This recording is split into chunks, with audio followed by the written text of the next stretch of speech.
മുണ്ടക്കൈ ചൂരൽമല പുനരധിവാസത്തിൽ തദ്ദേശീയരായ സാങ്കേതിക വിദഗ്ധരുടെ നിർദ്ദേശവും അഭിപ്രായവും സ്വീകരിക്കാൻ സംസ്ഥാന സർക്കാർ. ദുരന്തബാധിതരിൽ ഭൂരിഭാഗം പേർക്കും മേപ്പാടി മേഖലയിൽ താമസിക്കാനാണ് താല്പര്യമെന്ന് സർക്കാർ പറയുന്നു. ക്യാമ്പുകളായി പ്രവർത്തിച്ച 3 സ്കൂളുകൾ ഉടൻ തുറക്കും. ചൂരൽമലയിൽ നിന്നും ബിപിൻ സി വിജയൻ തത്സമയം ചേരുന്നു. ബിപിൻ, ഗുഡ് മോർണിംഗ്, പറയൂ. Good morning SKN. ഇപ്പോൾ ഒരു മൂടിക്കെട്ടിയ അന്തരീക്ഷമാണ് ഇന്ന് രാവിലെ മുതൽ തന്നെ.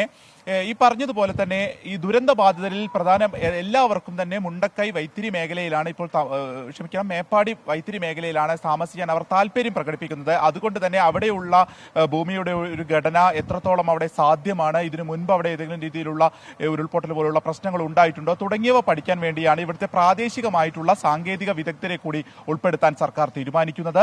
ഇന്നലെ ചീഫ് സെക്രട്ടറിയുടെ നേതൃത്വത്തിൽ ഇവിടെ ഒരു കൂടിയാലോചന യോഗം നടന്നിരുന്നു. അതിൽ സദസ്സിൽ നിന്നും എഴുതി കൊടുത്തിട്ടും ഏകദേശം 100-ലേറെ പരാതികൾ അവരുടെ പ്രശ്നങ്ങളൊക്കെ തന്നെ സർക്കാരിലേക്ക് എത്തിയിട്ടുണ്ട്. അതിൽ പ്രധാനമായും പറയുന്നത് ഈ താൽക്കാലികമായിട്ട് ഇപ്പോൾ വാടക കെട്ടിടങ്ങളിലേക്കാണ് മാറ്റിയിരിക്കുന്നത്. അതിലെ പ്രതിസന്ധികൾ, അഡ്വാൻസ് തുക അതിന്റെ ഉടമകൾ ചോദിക്കുന്നു, വാടകയിലെ കുറവ് തുടങ്ങിയ കാര്യങ്ങളാണ്. അപ്പോൾ ഇതിൽ എത്രയും വേഗം അപ്പോൾ ഒരു ശാശ്വതമായ പുനരധിവാസത്തിലേക്ക് പോകും എന്നുള്ളതാണ് സർക്കാർ ഒരു ഉറപ്പ് കൊടുത്തിരിക്കുന്നത്. അതിനായി 5 സ്ഥലങ്ങളാണ് നിലവിൽ ടൗൺഷിപ്പിനായി കണ്ടെത്തിയിരിക്കുന്നത്. ഈ 5 സ്ഥലങ്ങൾ താമസിക്കാൻ യോഗ്യമാണ് എന്നുള്ളതും ജോൺ മത്തായുടെ നേതൃത്വത്തിലുള്ള സംഘം ഒരു റിപ്പോർട്ട് കൈമാറിയിട്ടുണ്ട്. ഇനി അതിന്റെ തുടർ നടപടികളിലേക്ക് കടക്കുക എന്നുള്ളതാണ് പ്രധാനമായിട്ടുള്ളതും. കൂടുതൽ അപ്ഡേറ്റ് വിവരങ്ങളുമായി ഇന്ന് 8:30 ഇപ്പോൾ റവന്യൂ മന്ത്രി മാധ്യമങ്ങളെ കാണുന്നുമുണ്ട്.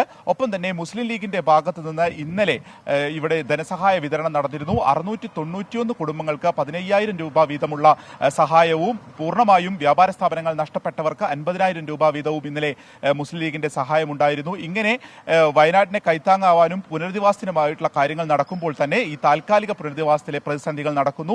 ഏകദേശം 16 കുടുംബങ്ങൾ മാത്രമാണ് ഇനി ക്യാമ്പിലുള്ളത്. 3 സ്കൂളുകൾ വ്യാഴാഴ്ച തന്നെ തുറന്ന് പ്രവർത്തിക്കാനാണ് തീരുമാനം. പ്രധാന ക്യാമ്പായിരുന്ന മേപ്പാടി ഹയർ സെക്കൻഡറി സ്കൂൾ അടുത്ത തിങ്കളാഴ്ചയായിരിക്കും തുറന്ന് പ്രവർത്തിക്കുകയും ചെയ്യുക. SKN. Okay, thank you Bipin C Vijayan.